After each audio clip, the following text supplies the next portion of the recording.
Good afternoon, everybody. So, thank you for the introduction. So, I'm Adam Booth. So, I'm going to be talking about our multi-site, multi-reader study on artificial intelligence-assisted primary diagnosis of gastric biopsies. All right. So, just a little background. We're seeing increased cancer incidence, heavier workloads, increased, that gives an opportunity for increased risk of errors and diagnostic delays. I know I've had several conversations about turnaround time with people here, and the delays that they struggle with due to the lab. We're also seeing ongoing digitization of pathology. Departments, they're utilizing AI-powered solutions, and that can support pathologists, kind of like an augmented pathologist. So what was our objective really with this study? So we wanted to assess the accuracy of pathologists performing primary diagnosis using the Galen gastric compared to the standard of care. So it's digital slide review. And how did we go about this? So this was based on fully supervised, multi-layered convolutional neural networks designed to classify and analyze whole slide images. It was trained on over 1.4 million slides. And that was labeled and this was from different pathology laboratories. They were manually annotated by 15 senior pathologists. And it's trained to identify more than 35 different classes of pathology and benign changes in gastric biopsies. So what did our study cohort look like? So we had 235 cases. And these were enriched for carcinoma, high-grade dysplasia, high-grade lymphoma, and other non-neoplastic pathologies. Cases were retrospectively enrolled from 3 different laboratories, 1 in France and 2 in Illinois. Ages of our patients ranged from 19 to 94, and there was about a close to equal distribution of female and male subjects. So looking at some of our numbers, so the number of positive cases. So we had 58 cases that were either cancer or high-grade dysplasia or high-grade lymphoma. 20 that were neuroendocrine lesions, 21 that were low-grade lymphoma, 31 that were adenoma or low-grade dysplasia, and 36 that demonstrated Helicobacter pylori and related gastritis. All right, so how did our study design work? So there was 2 parallel arms with a crossover design. So we had our digital review, so standard of care, looking at the digital slide H&E like we do in our daily practice. Whether it's digital or glass, of course, different. And the other slide, the other arm, the Galen gastric. So utilizing the Galen gastric with the digital slide. So the first read workflow. So we had 6 pathologists. They looked at 75 to 80 cases each. And these were based in the US and the UK as well as France. For ground truth, because there's always it can be some discrepancy, right? So it was determined by consensus between 2 subspecialists plus an additional subspecialist for discrepancies there. And then ultimately, these were adjudicated, so determined major discrepancies between the study arms, adjudicated by one more senior pathologist as well. And again, in major discrepancies, I just want to stress, were described as those that impact clinical management, so like treatment impacts, or how or frequently they're going to see the patient again. So how do we define those? So major discrepancies. So detection of carcinoma or high-grade lymphoma, detection of neuroendocrine tumor or neuroendocrine carcinoma, low-grade dysplasia, suspected low-grade lymphoma, and detection of H. pylori and related gastritis. So actionable things that we want the gastroenterologist and the team to know about so that they can do something to prevent or to help the patient now or prevent something down the road that gets worse. Minor discrepancies, neuroendocrine hyperplasia versus normal, neuroendocrine tumor versus neuroendocrine hyperplasia, polyps or adenoma versus low-grade dysplasia, detection of intestinal metaplasia, and then gastritis versus normal. So how did we do? Well, we saw that it improved pathologist performance using the gastric and Galen. So looking at that first top left there, the digital review, standard of care, and we saw a major discrepancy rate of 17.48, so almost 17.5. And then utilizing the Galen gastric, we saw a discrepancy rate of right at about 13%. So ultimately, we saw utilizing the pathologist with the Galen gastric, we saw a lower of major discrepancy by 25%. So where were those major discrepancies at? So kind of across the board, really, when you look at this chart here. So we found it lowered in all of them. So detection of carcinoma and high-grade lymphoma, American carcinoma, low-grade dysplasia, low-grade lymphoma, and of course H. pylori and gastritis. So actionable things we want the gastroenterologist to either act on now or continue to watch or maybe watch sooner. So where were these discrepancies, overcalls or undercalls? Well, we saw that Galen gastric lowered the undercall rate among all pathologies again.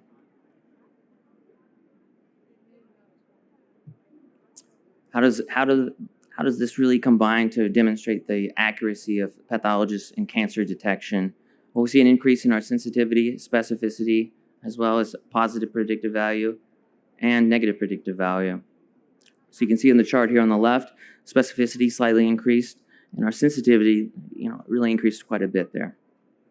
So, let's see.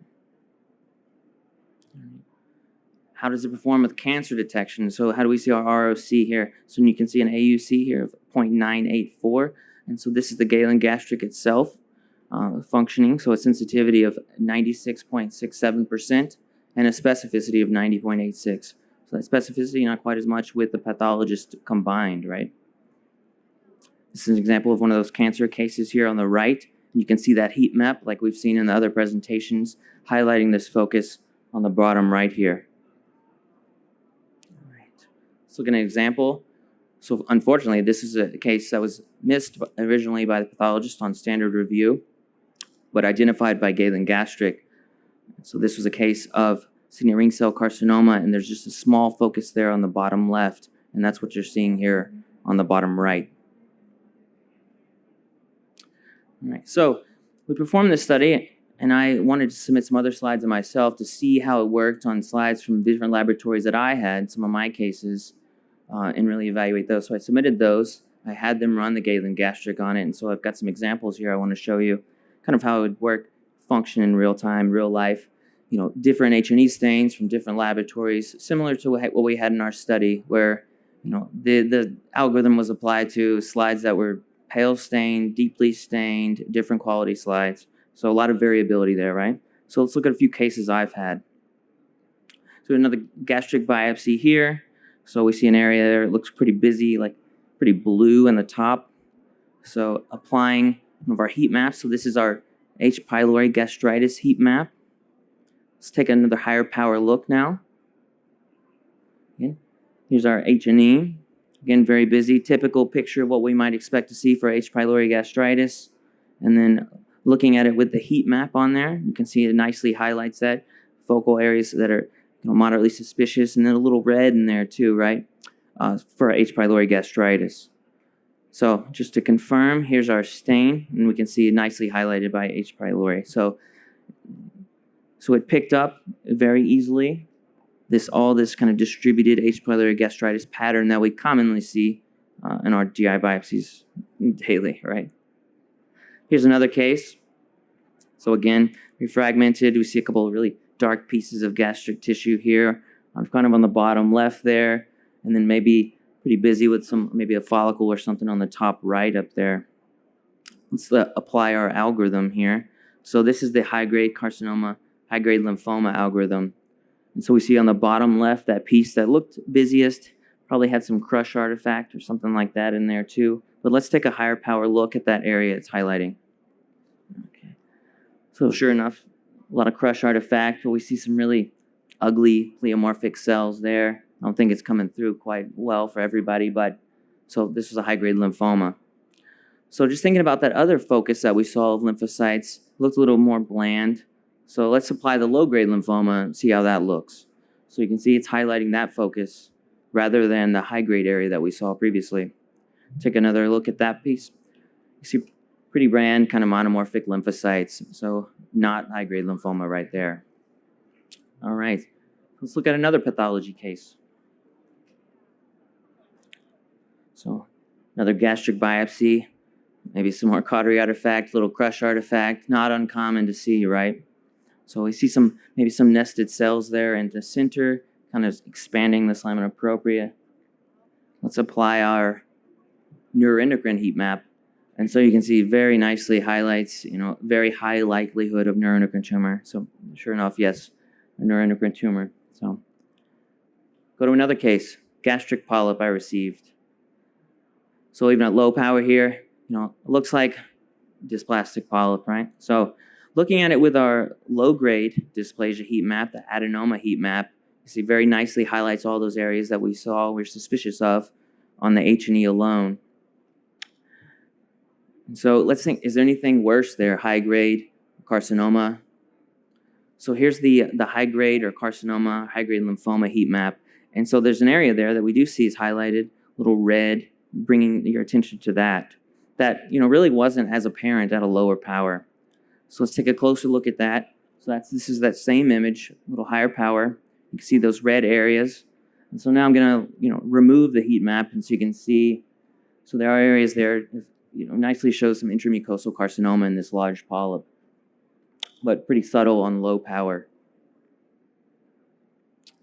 So looking at another case, fragmented GI biopsies, typically what we see.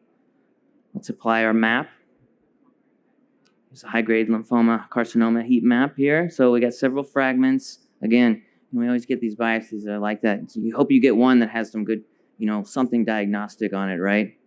So looking at our heat map, we've got some areas there we want to look at. We'll just pick out one there kind of in the middle to the bottom. So take a higher look at that. So we can see nicely highlighted some high likelihood foci of cancer there. So see what the H&E looks like there. So we've got, it doesn't display well, but now we can really see lots of signet cells there. So algorithm very nicely identified those sneaky structures. And if you go back to look at the H&E at low power with the algorithm on it, you can see it highlights a lot of different areas there, kind of red, orange, small foci where that carcinoma is kind of infiltrating through. So looking at another case, this was actually a younger patient, vomiting, blood, gastric biopsy performed. So here we're looking at it with our high-grade dysplasia carcinoma heat map. We can see nicely some foci with high likelihood. So let's take a closer look at those. Again, kind of spread out and distributed as we've seen, kind of leaving out a little gap there, right? So what's that look like on the H&E? So we can see here, again, another invasive carcinoma, kind of poorly differentiated here. So looking at, gastroenterocolic for different lesions, so we looked at some carcinoma and some other examples. So for other lesions, other pathologies, how does it perform? So we see an AUC, well above 0.95 here for neuroendocrine lesions, low-grade lymphoma, all above 0.94, 0.95, 0.92, 0.97. So again, high performance on multiple different gastric pathologies that we commonly see in everyday practice. So some conclusions to draw from this. So it was significant. So Galen gastric was found significantly superior to our gold standard of care. So just simple digital H&E review for primary diagnosis of gastric biopsies. We saw that the major discrepancy rate utilizing the gastroenterocolic fell by 25%. The AI solution improves pathologist accuracy on cancer detection. It demonstrated high accuracy on different geographies. So again, France, Illinois, various parts of Illinois in the US, different scanners, different pathologists, different staining protocols. And the AI solution found to have the potential to be implemented as a screening tool to help pathologists, really gauge and triage their cases in real time for decision making. So just as our previous presenters mentioned about triaging their cases, you can do the same thing with your gastric biopsies. Am I worried about cancer here? Do I need to order? I know in my institution we upfront order immediately gastric adenocarcinoma. We're going to order our biomarker stains and stuff like that. So how can this make you more efficient? Right there. Do you need to do deeper levels on some of these fragmented biopsies that we get to see if you can make a diagnosis of invasive? Maybe you can triage that case early in the morning, make sure you get those stains out on time. So I'd like to thank the institutions and different pathologists that participated in this study.